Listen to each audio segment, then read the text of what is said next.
Great మీరా నేనా once again good evening. ఓడించారు రైట్. బై ద వే నా పేరు సత్యనారాయణ కులకర్ణి, నేను బేసికల్ ఇంజనీర్. పార్ట్ టైంలో ఈ ఇండస్ట్రీలో వచ్చాం. చాలా ప్యాషనెట్గా బిజినెస్ చేస్తూ చాలా పెద్ద బిజినెస్ క్రియేట్ చేసాం. లాస్ట్ 7 years నుంచి బిజినెస్లో ఉన్నాం. చాలా ప్యాషనేట్గా సక్సెస్ఫుల్గా బిజినెస్ని బిల్డ్ చేస్తాను. మొన్న ఎఫ్ఆర్ ఎక్కడ చూసారంటే వావ్, మీరు చాలా పెద్ద క్లాస్ ఇచ్చుకోవచ్చు. మీ అందరి జీవితాలు రాబోయే 1 yearలో 100% మారబోతుంది. ఈ రోజు ప్రపంచంలో దాన్ని ఎవ్వరు ఆపలేరు, మీకు మీరు తప్ప. కండిషన్ అప్లైస్, అవునా కదా? ఎందుకంటే చెప్పాల్సి మొత్తం చెప్పేశారు, చూపించాల్సి మొత్తం చూపించేశారు. ఓకేనా? దారి మొత్తం రెడీ ఉంది. నడవాల్సిన పని ఎవరిది? ఎవరిది? ఎవరిది? నడిచినా నడవకపోయినా దానికి బాధ్యత ఎవరిది? మీదే, అవునా కదా? నాకు తెలుసు మీ అందరూ బాగా తెలివైన వాళ్ళని, అవునా కదా? తెలివితక్క పనులు చేయరు మీరు, నాకు పక్కా తెలుసు, అవునా కదా? పక్కా మీరు అందరూ సక్సెస్ కాబోతున్నారు. మీ అందరు ఇంటి ముందు కార్లు పక్క రాబోతున్నాయి. మేమే ఆ పరదలు చూసి అలసిపోవాలి, కానీ మీరు మాత్రం తగ్గలేదు, అవునా కదా? ఓకే, చాలా బ్యూటిఫుల్ ఇండస్ట్రీ అని చెప్పొచ్చు. జీవితాలు మారుతున్నాయి. ఎలాంటి వాళ్ళు ఎలా మారిపోతున్నారో చూశారు అక్కడ మీరు. ఆ 3 రోజులు చాలా విషయాలు చూశారు. నేను కూడా జాబ్లో 10-15 years పనిచేశాను. నేను చాలా జాబ్లు మారాను. ఓకేనా? జీవితం మార్చుకోవాలని ఎన్ని జాబులు మారినా, ఎన్ని కష్టపడ్డా, రకరకాల ఎన్ని ప్రయత్నాలు చేసినా అది ఎక్కడేసినా గొంగడి అక్కడే అన్నట్టు అలాగే ఉండిపోయేది, కానీ పెద్ద మార్గం రాలేదు.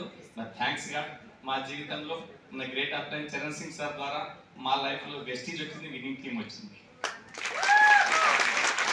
దాని పుణ్యమనే మా జీవితం మొత్తం యూటర్న్ తీసుకుంది. మారే కాదు, చాలా మంది జీవితాల్లో మార్పు వస్తూ ఉంది, అవునా కదా? రాబోయే రోజుల్లో మీ జీవితంలో మారబోతున్నాయి, నాకు ఎలాంటి డౌట్ లేదు. ఓకే, నెక్స్ట్ స్పీకర్కి మైక్ ఇచ్చే ముందు ఒక చిన్న స్టోరీ షేర్ చేసి మీతో నేను ముందుకెళ్తాను. ఓకే, చాలా మంచిగా అనిపించింది నాకు. అప్పుడప్పుడే ఒక క్లాస్ స్టార్ట్ అయింది. హాలిడేస్ తర్వాత క్లాస్లో అందరూ కూర్చొని ఉన్నారు. అక్కడ నంబర్స్ ఉన్నాయి, అవునా కదా? అక్కడ ఒక నంబర్ 9 నంబర్ ఉండే, అది చపాలమని 8కి దబాంచి కొట్టింది. ఒక చెప్ప మీద ఏం చేసింది?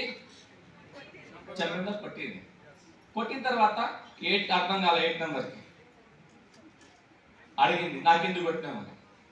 నీకన్నా గొప్ప ఉంది నేను, నీకన్నా గొప్ప నేను, నా వాల్యూ ఎక్కువ, అవునా కదా? నేను అన్ని విధాలుగా నీకన్నా ఎక్కువ. ఎప్పుడైతే ఆ మాట ఇంకా పూర్తి అయిందో లేదో ఆ క్లాస్ రూమ్ అన్ని చప్పులు వినిపిస్తున్నాయి. ఎందుకంటే 8 7ని కొట్టింది, 7 6ని కొట్టింది, 6 4ను కొట్టింది. అట్లా పరంపర చాలు ఉంది. లాస్ట్గా 2 పోయి ఒకదాన్ని వాయించింది అన్నట్టు. లాస్ట్ మిగిలిందో లాస్ట్లో 0. అప్పుడు దానికి వంపు పుట్టింది. నెక్స్ట్ నెంబర్ ఎవరిది? అంటే వడుకుంటూ మొదలుపై నిలబడ్డది, అవునా కదా? అప్పుడు ఇక చేయికి ఎగరేసుకుంటూ 1 లేచింది. ఇక ఎవరిని కొట్టాలా? 0ని కొట్టాలా. కానీ అలా చేయలేదు. వాళ్ళు ఏం చేసింది? పక్కన పోయింది, ఆ 0 భుజం మీద చెయ్యి పక్కన నిలబడింది. ఆ 0 గారి ఏమైంది? అయిపోయింది. అప్పుడు దీనంగా ఆ 0 అడిగింది వారికి, నిజంగా పూర్తి అధికారం ఉండే కొట్టేది, అందరూ కొట్టారు, నీకన్నా నేను బలహీన ఉన్నాయి ఆ లెక్కలు వస్తే, అవునా కదా?